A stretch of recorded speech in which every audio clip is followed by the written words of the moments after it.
Hello students, welcome to my YouTube channel.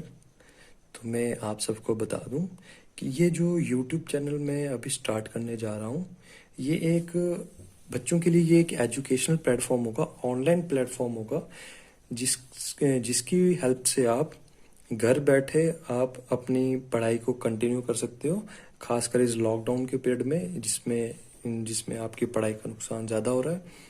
तो मेरे ही बच्चों ने मुझे कहा था कि ए, इस लॉकडाउन के दौरान जो उनकी पढ़ाई का नुकसान हो रहा है, तो इस दौरान कुछ ऑनलाइन लेक्चर्स या ऑनलाइन वीडियोस ऐसी अपलोड की जाए जिसकी वजह से उनके जो पढ़ाई में नुकसान हो रहा है उसको थोड़ा सा कवर अप कर सके।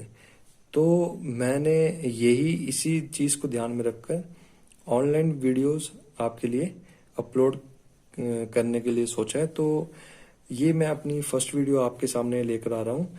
तो थोड़ा सा मैं आपको अपने बारे में भी बता दूं।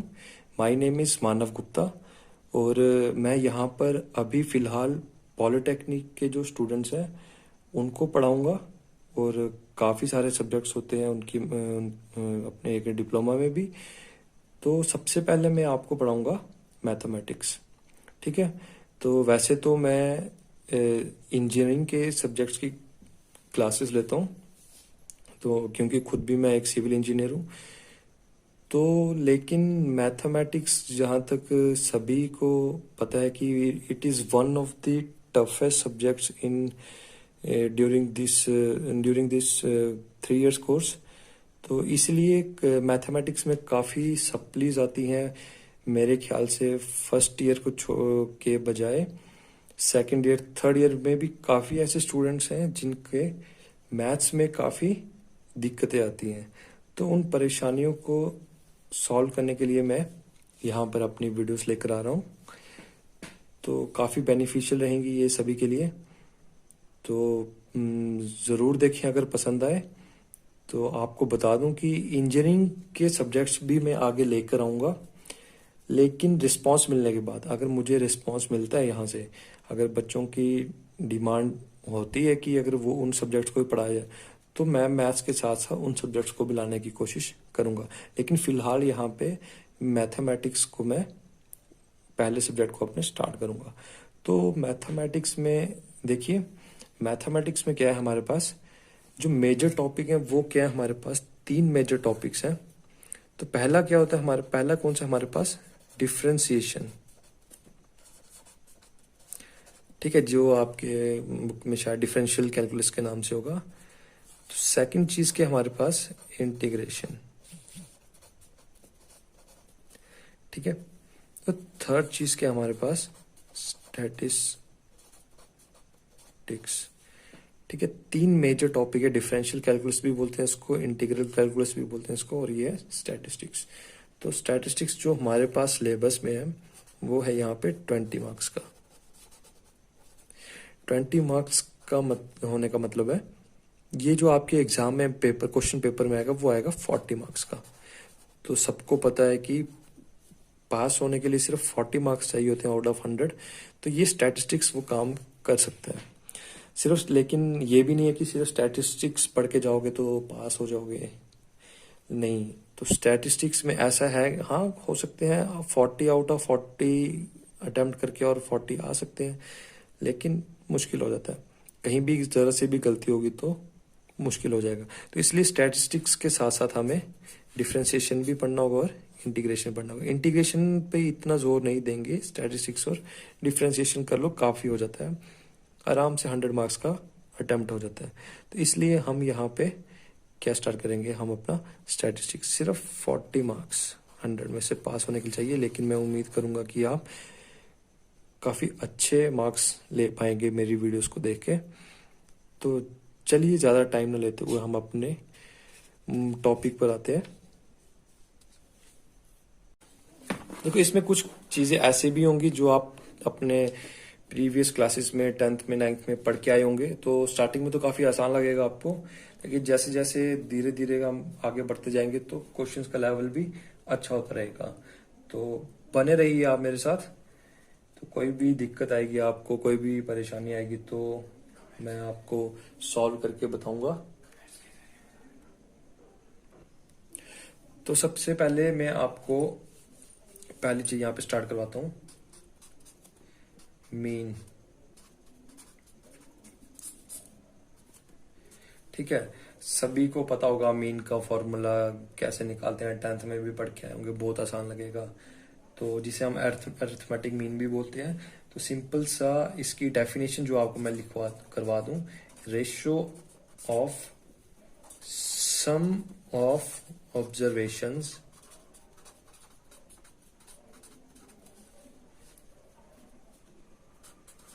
To the number of observations. ठीक है, याद रखने की जरूरत तो है नहीं आपको, सीधे आप इसका फॉर्मूला याद रखो। मीन को हम किससे रिप्रेजेंट करते हैं, एक्स बार से। एक्स बार किसके रेशियो, किसका रेशियो होता है, ये सम ऑफ ऑब्जर्वेशंस। मान लो हमारे पास ऑब्जर्वेशंस हैं एक से, मान लो 10 ऑब्जर्वेशन है हमारे पास, तो हम उसको नाम देते हैं, एक x1 से, एक पहले को हम x1 दे देते हैं, x2, ऐसे ही हमारे पास so on up to n होंगी। n मतलब कितनी भी हो सकती है, 4 भी हो सकती है, 5 भी हो सकती है, 50 भी हो सकती है, 100 भी हो सकती है। तो ये हमारे पास जो है ऑब्जर्वेशंस का सम हो जाएगा x1 plus x2 plus so on up to x की power n, whole divided by number of observations. ये मैंने लिखवाया डेफिनेशन में, नंबर ऑफ ऑब्जर्वेशंस, जिसको मैं किससे डिनोट कर दूंगा, n। फॉर एग्जाम्पल है कि आपको बताऊं, जैसे एग्जाम्पल है कि मान लो हमारे पास 10 ऑब्जर्वेशंस है। ठीक है, तो वो 10 ऑब्जर्वेशंस मैं यहाँ पे लिख देता हूँ, जैसे 10, 8, 5, 8, 7, 9, 1 2 3 4 5 6, 3 2 1 1 5 6 7 8 9 10। ठीक है, 10 ऑब्जर्वेशंस आगे मेरे पास। नंबर ऑफ ऑब्जर्वेशंस कितनी है, नंबर ऑफ ऑब्जर्वेशंस कितनी है हमारे पास, 10। तो मीन का फॉर्मूला लगाएंगे हम x बार, तो इन सब का सम कर देंगे, 10 plus 8 plus 5 plus 8 plus 7 plus 9 plus 3 plus 2 plus 1 plus 1। इसको डिवाइड किसके साथ कर देंगे, नंबर ऑफ ऑब्जर्वेशंस। कितनी ऑब्जर्वेशंस है हमारे पास, 1 2 3 4 5 6 7 8 9 और 10। तो इसको किससे डिवाइड कर देंगे, 10 के साथ। तो ये किसके बराबर हो जाएगा, आप इसको सम कर लीजिए, 10 और 1 18 और 5 23 और 8 31 और 7 38 और 9 47 और 3 50 2 54 अपॉन 10। तो 54 को 10 के साथ करेंगे तो हमारे पास क्या आ जाएगा, 5.4। तो ये इसका अरिथमेटिक मीन आ जाएगा। ठीक है, काफी सिंपल सा है, आप सब ने पढ़ा होगा पहले भी अपने 10th क्लासेस में या पहले कहीं पे पढ़ा होगा। तो बिल्कुल सिंपल सा एक आपको मीन लेना सिखाया मैंने यहाँ पे। तो चलिए आगे next.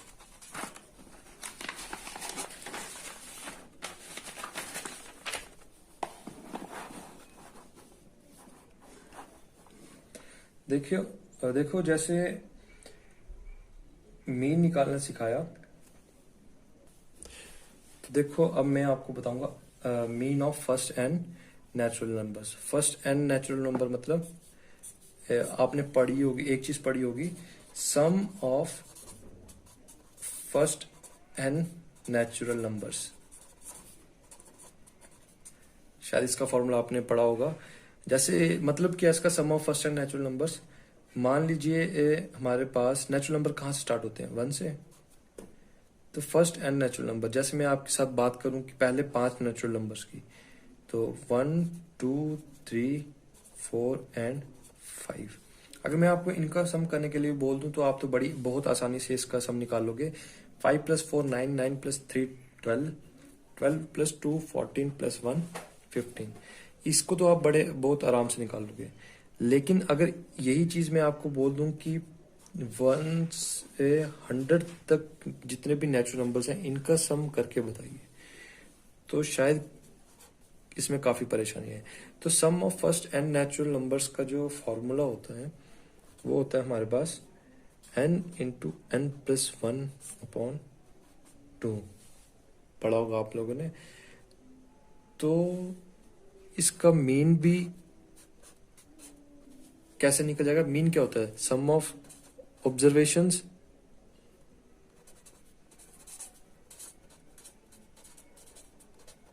sum of observations divided by number of observations।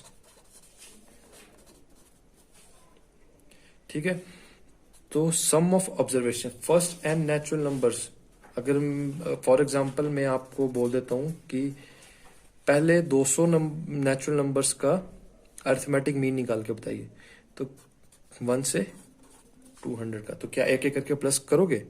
कभी नहीं। तो सम ऑफ ऑब्जर्वेशन, तो सम ऑफ ऑब्जर्वेशन का फॉर्मूला मैंने आपको बता दिया, n into n plus one upon two. वही चीज मैं यहां पे लिख दूंगा,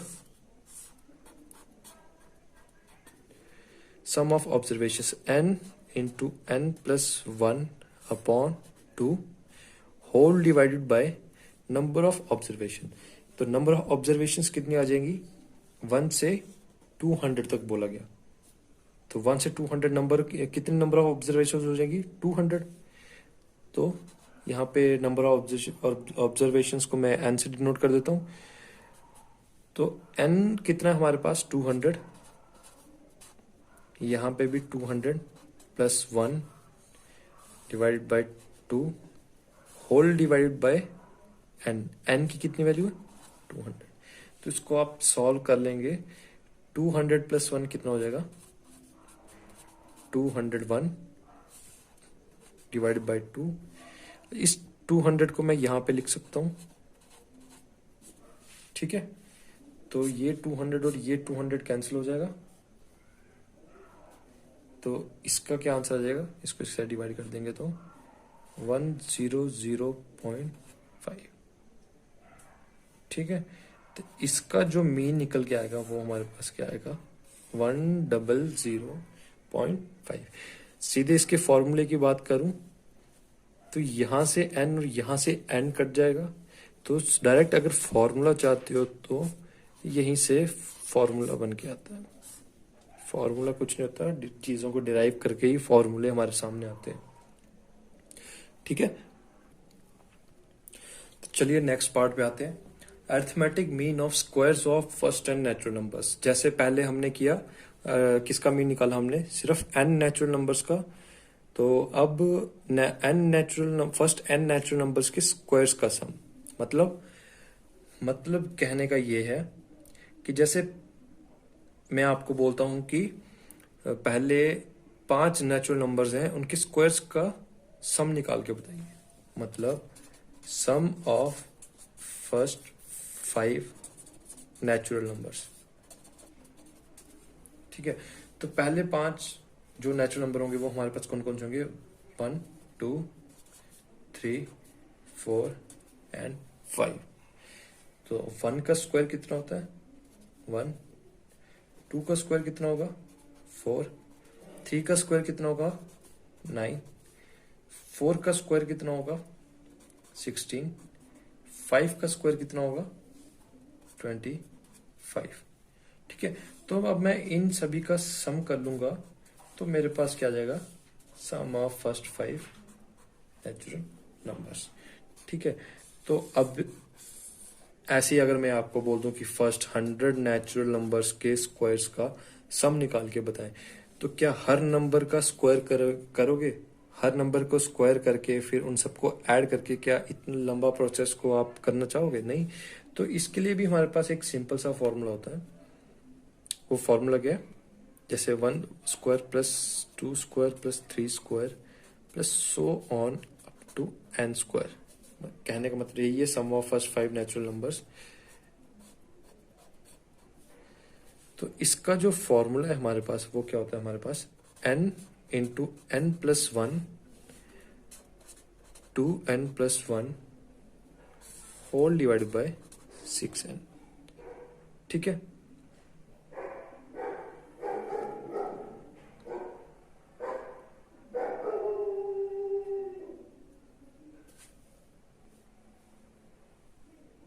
ये n नहीं होगा, होल डिवाइड बाय 6। ठीक है, ये है हमारे पास sum of first n natural numbers के स्क्वायर्स का सम निकालने का फॉर्मूला। अब इसका अरिथमेटिक मीन कैसे निकलेगा? अरिथमेटिक मीन को मैं am लिख रहा हूं, तो ये कैसे निकलता है? Sum of observations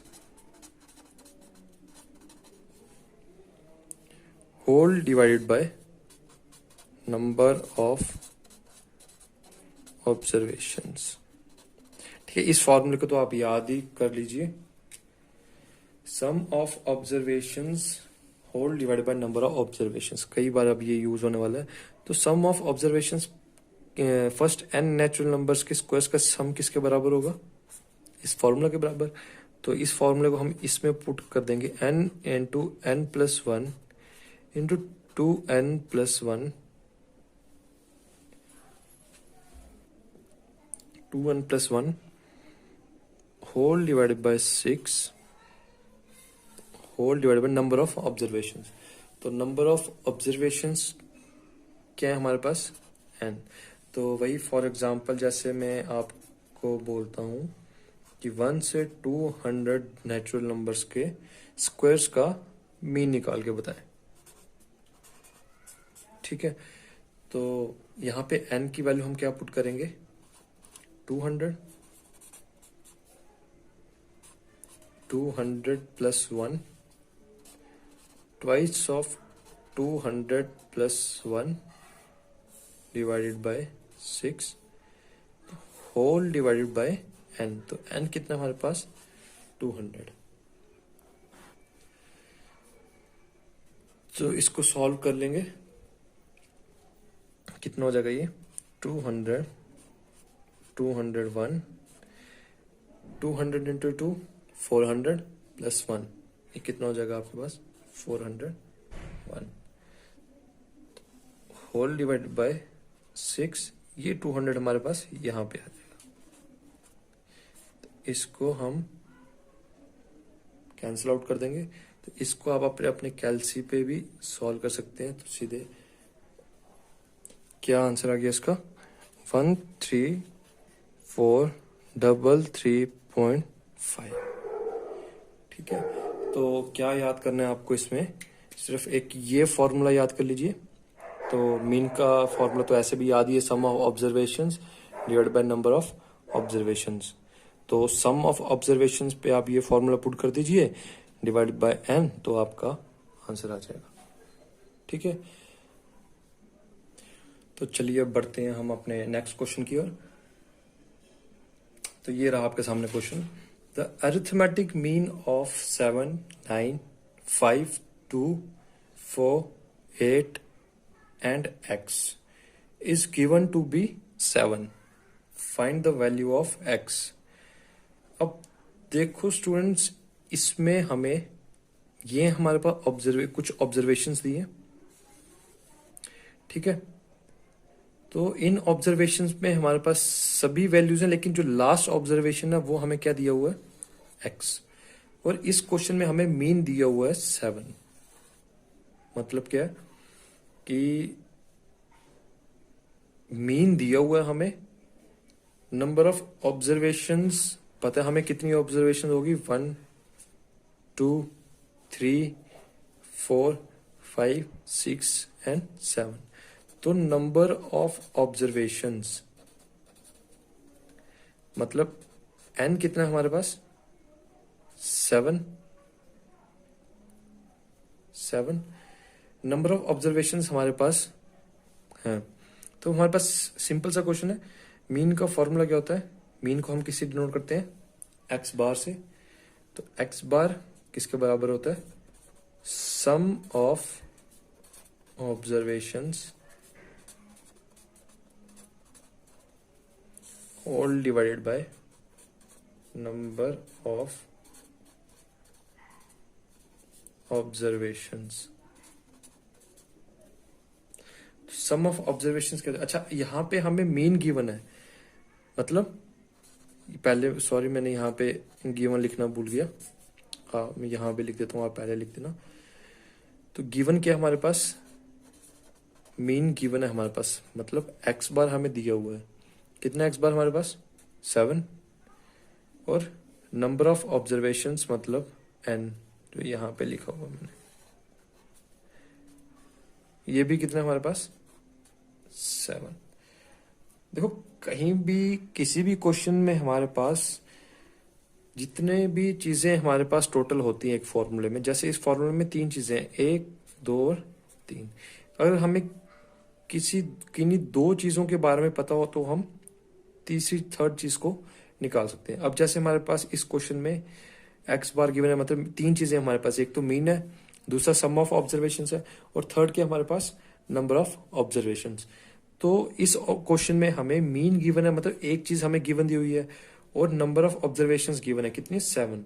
sum of observations में हम क्या करते हैं, सभी ऑब्जर्वेशंस का सम कर देते हैं। तो ये 2 चीजें हमारे पास हैं, तो सम ऑफ ऑब्जर्वेशन तो निकल सकता है आराम से। तो हम मीन की जगह पे हम क्या पुट कर देंगे, 7।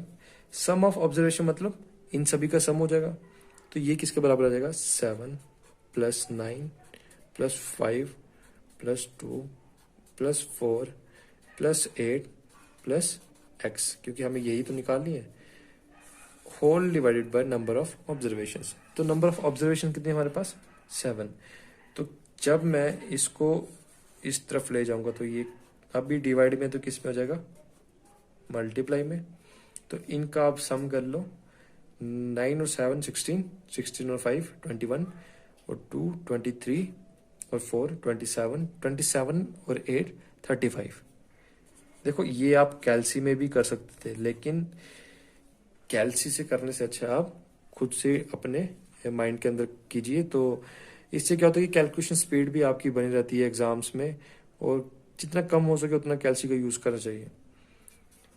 7 7 49, किसके बराबर होगा, 35 + x। ठीक है, तो x को इधर रहने दे, 35 जब दूसरी तरफ जाएगा तो साइन किसका हो जाएगा, 35 का। तो यहाँ पे x किसके बराबर हो गया हमारे पास, 35, ये हो जाएगा हमारे पास 14। इसका मतलब क्या है, हमारे पास जो हमारे पास 7th ऑब्जर्वेशन थी, जो 7th ऑब्जर्वेशन है हमारे पास, जिसको हमने क्वेश्चन में x दिया था, उसकी वैल्यू कितनी हमारे पास, 14। तो ये रहेगा हमारे पास इसका आंसर। बड़ा ही सिंपल क्वेश्चन था, बेसिक सा क्वेश्चन है, नहीं समझ में आता है दोबारा से रिवाइंड करके इसको देखो, क्योंकि यही बेस है आपके स्टैटिस्टिक्स का, बेस यहीं से स्टार्ट हो रहा है मीन का।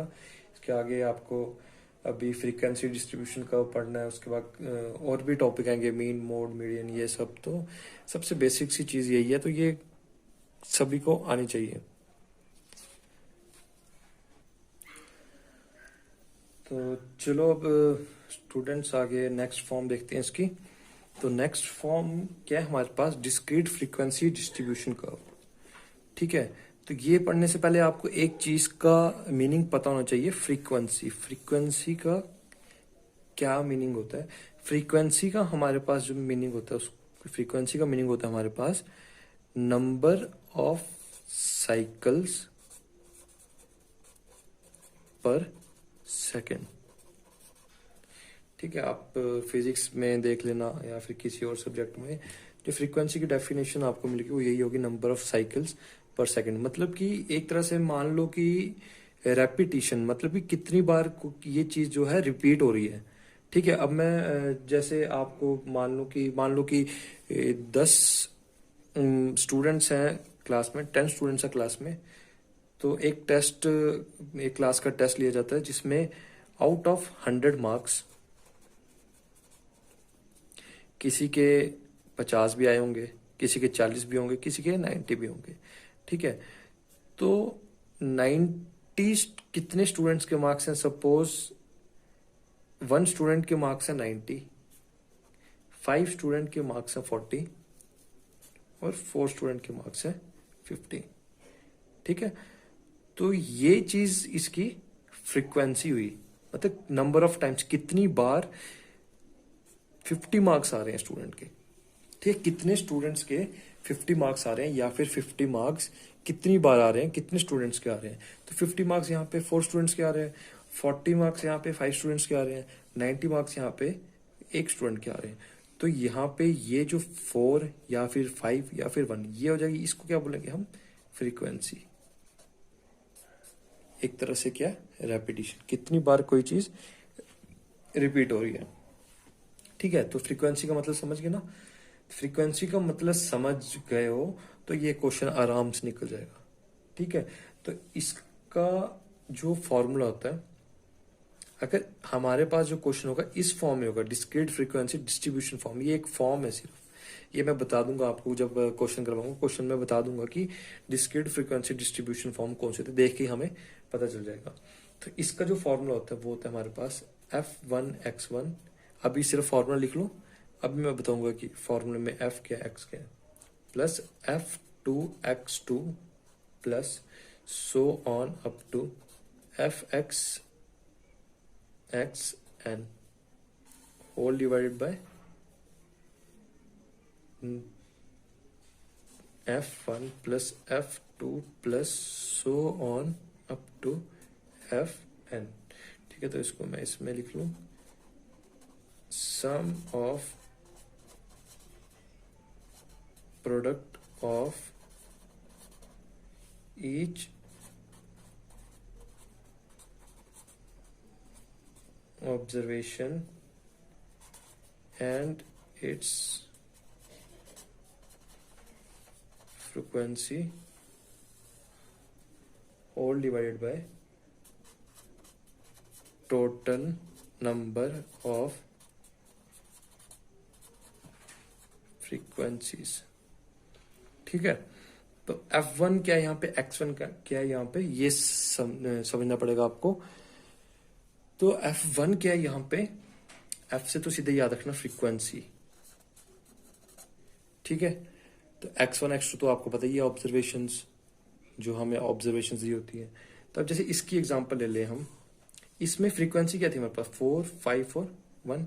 ठीक है, तो अगर मैं इस डेटा की बात करूं, इस डेटा में F1 क्या होगा हमारे पास, फ्रीक्वेंसी 1 मतलब फर्स्ट सेकंड और थर्ड। मान लो ऐसे हमारे पास 4 हो सकते हैं, 5 हो सकते हैं, 10 हो सकते हैं, कितने भी हो सकते हैं। तो यहाँ पे F1 कितना हो जाएगा हमारे पास, 4, F2 कितना हो जाएगा हमारे पास, 5 और F3 कितना हो जाएगा हमारे पास, 1। ठीक है, F क्या डिनोट कर रहा है यहाँ पे, फ्रीक्वेंसी, और X क्या डिनोट कर रहे हैं यहाँ पे। और जैसे यहाँ पे X की बात करूं तो यहाँ पे X कितना होगा मेरे पास, जो मार्क्स आए हैं यहाँ पे 50, तो सेकंड ऑब्जर्वेशन की जो मार्क्स होंगे वो कितने हैं, 40। तो यहाँ पे x3 कितना हो जाएगा, 90। ठीक है, तो एक सिंपल सा फॉर्मूला है। अच्छा, इसी को हम छोटी छोटी फॉर्म में लिखना होगा तो कैसे लिखेंगे, summation of fi into xi। Summation का मतलब मैं समझता हूँ कि सभी जानते ही होंगे, तो divided by summation of fi। ठीक है, तो समेशन का मतलब क्या होगा, जितने भी ऑब्जर्वेशंस हैं इनके फ्रीक्वेंसी और इसकी ऑब्जर्वेशन का जो मल्टीप्लाई करके जब सबका सम कर देंगे तो हम उसको समेशन से डिनोट कर देते हैं। समेशन मतलब कि टोटल, समेशन को मान लो कि होल सभी का सम करके जो हमारे पास आएगा वो क्या होगा, उसको हम समेशन से डिनोट कर देते हैं। ठीक है, तो इसके ऊपर एक छोटी सी एक क्वेश्चन ही करते हैं, एग्जाम्पल करते हैं, जिससे आपको और भी ज्यादा क्लियर हो जाएगा। देखिए हमारे पास नेक्स्ट क्वेश्चन ये रहा, in a class test distribution of marks obtained by students out of 10 marks is given below. मतलब एक क्लास है, क्लास में बच्चों का, स्टूडेंट्स का टेस्ट होता है, तो जो टेस्ट के मार्क्स हैं वो आउट ऑफ 10 रखे जाते हैं। ठीक है, टोटल मार्क्स कितने हमारे पास, 10। तो हमारे पास ये डेटा दिया हुआ है, ये अभी तक हमारे पास ये सब गिवन है। हमारे पास डेटा क्या दिया हुआ है कि अब 10 मार्क्स का टेस्ट है, तो किसी के 0 भी आए होंगे, किसी के 1 भी आए होंगे, किसी के 2 भी आए होंगे, तो किसी के 3 भी आए होंगे, किसी के 8 भी होंगे, किसी के 10 भी होंगे। तो ये तो हो गए हमारे पास मार्क्स। अब कितने बच्चों के मार्क्स 0 हैं, कितने बच्चों के मार्क्स 4 हैं, कितने बच्चों के मार्क्स 8 हैं, कितने बच्चों के मार्क्स 10 हैं। तो इसी चीज को हमने पहले फ्रीक्वेंसी बताया था, फ्रीक्वेंसी मतलब रेपिटेशन, कितने बच्चों के आ रहे हैं, एक नंबर बताया था। तो ऐसे ही हमारे पास 0 मार्क्स कितने बच्चों के आ रहे हैं, 13। वैसे ही 1 मार्क हमारे पास कितने स्टूडेंट्स का आ रहा है, 10 स्टूडेंट्स का। ऐसे ही हमारे पास 5 मार्क्स कितने स्टूडेंट्स के आ रहे हैं, 3 स्टूडेंट्स के। 7 मार्क्स 3 स्टूडेंट्स के आ रहे हैं। 9 मार्क्स 4 स्टूडेंट्स के आ रहे हैं। और 10 मार्क्स 1 स्टूडेंट के आ रहे हैं। ठीक है, तो फ्रीक्वेंसी हमें दी हुई है और मार्क्स हमें दिए हुए हैं। इसका मतलब क्या है, ठीक है, इसको समझना। जो F1 होगा हमारे पास वो ये होगा। ये कितना होगा, F2। ये कितना होगा, F3। ये कितना होगा, F4। ये कितना होगा, F5। ये होगा हमारे पास F6, F7, F8, F9, F10 और F11। मतलब हमारे पास नंबर ऑफ ऑब्जर्वेशन कितनी है, 1 2 3 4 5 6 7 8 9 10 11। ठीक है, ऐसे ही ये हमारे पास क्या होगा, X1। ठीक, ये क्या होगा हमारे पास, X2। ऐसे ही सो ऑन अप टू ये हमारे पास कितना होगा, X11। ठीक है, ठीक है, तो ये हमने X1 और F1 बता दिया। तो ये डेटा जो हमें दिया हुआ है वो किस फॉर्म में है, अभी बताया, फ्रीक्वेंसी डिस्ट्रीब्यूशन फॉर्म में। ठीक है, तो हमें क्वेश्चन में क्या बोला है कि इसका हमें अरिथमेटिक मीन निकालना। तो अरिथमेटिक मीन का अभी मैंने फॉर्मूला बताया था कि इसके फॉर्मूला जो है हमारा किसके बराबर होता है, summation of F I into X I whole divided by summation of F I. ठीक है, तो ये किसके बराबर होगा, F1 x1 plus F2 x2 plus so on. Total कितने, 11। तो F11 x11 हो जाएगा। तो whole divided by F1 plus F2 plus F3 on on up टू F11 हो जाएगा। सिंपल से। तो आप यहाँ पे F1 की वैल्यू पुट कर दो और X1 की वैल्यू पुट कर दो। यहाँ से लिख देता हूँ मैं। ठीक है, सिंपल से यहाँ पे वैल्यू पुट कर दो तो हमारे पास आंसर आ जाएगा। तो यहाँ पे F1 की वैल्यू कितनी है, 13। X1 की वैल्यू कितनी है, 0। F2 की वैल्यू कितनी है, 10। X2 की वैल्यू कितनी है, 1। तो F3 कितना है हमारे पास, 5। X3 कितना है हमारे पास, 2। ये प्लस मान लेना। तो F4 कितना, 6। X3 कितना है, 3। F4 कितना है, F5 कितना है, 7। X5 कितना है, 4। आगे F6 कितना है, 3। X6 5। F7 X7 F8 X8 F9 X9 plus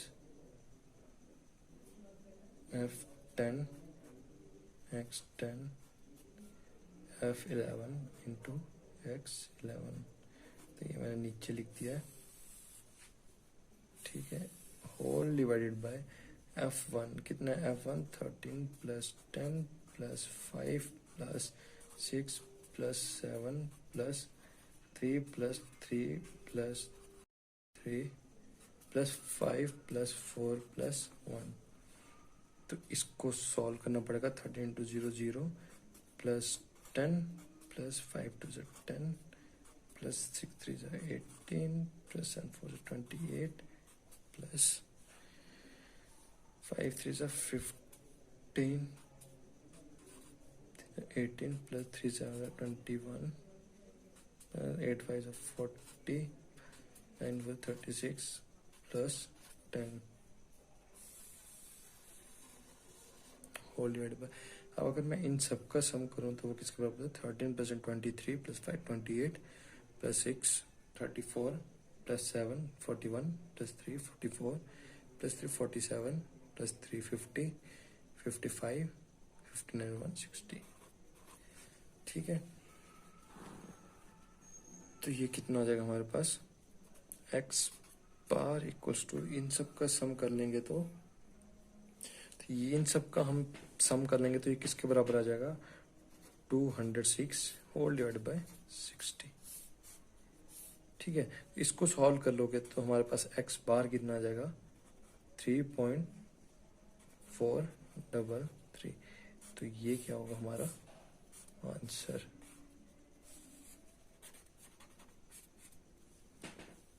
ठीक है, तो ये थी आपके मैथमेटिक्स की बुक में एग्जाम्पल नंबर